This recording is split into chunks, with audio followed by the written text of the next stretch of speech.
Yanzu aka samu rahoto cewa rundunar jami'an sojojin Najeriya sun yi nasarar ceto matan tsohon darekta mai yada labarai na rundunar sojoji Major General Abubakar Rabe, wanda aka yi garkuwa da shi a hanyar shi na tafiya na wato ainihin Katsina a Mutazu Local Government. Kada ku manta da kwanakin baya na kawo muku cewa an kama Major General Abubakar Rabe, wanda ya kasance 'yan ta'adda masu garkuwa da shi suka yi garkuwa da shi, suka buƙaci cewa za a biya kuɗin fansa, kuma bayan kuɗin fansa sai an saki mutanen su har wajen guda 3 wanda suka lissafa sunan su a wani sabon faifan bidiyon da wayannan 'yan ta'adda suka sako. Daga baya kuma an kwana biyu suka ƙara fitowa suka nuna cewa Major General Abubakar Rabe ba shi da isasshen lafiya tare da matan shi, kuma har an ga wani ciwo da ya ji a kafan shi wanda ya kasance maimakon a yi mishi magani sai ya kasance suka ɗaura mishi ganye a wannan ciwo. Kasancewan girma da tsufa ya kasance cikin azaba, aka gano cewa daga baya ma sun kashe Major General Abubakar Rabe, wanda ya kasance har ma sun zo sun ba da gawan shi, an zo an mishi jana'iza. Wannan zuwa ba da gawan shi ya tada mutane hankali sosai,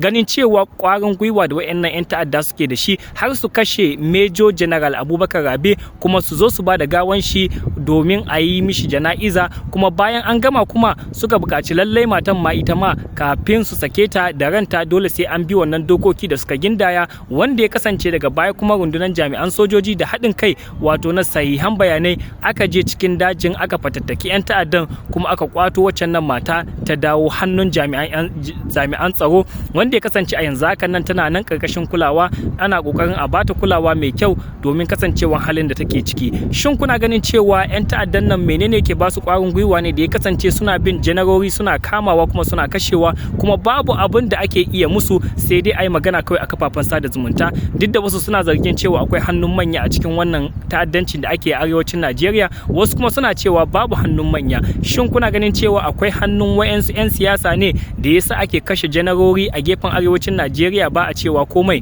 ko kuma kuna ganin cewa babu hannun 'yan siyasa? Kuma shin kuna ganin cewa wani mataki ne kamata gwamnati ta ɗauka akan wayannan 'yan ta'adda? Menene ra'ayinku?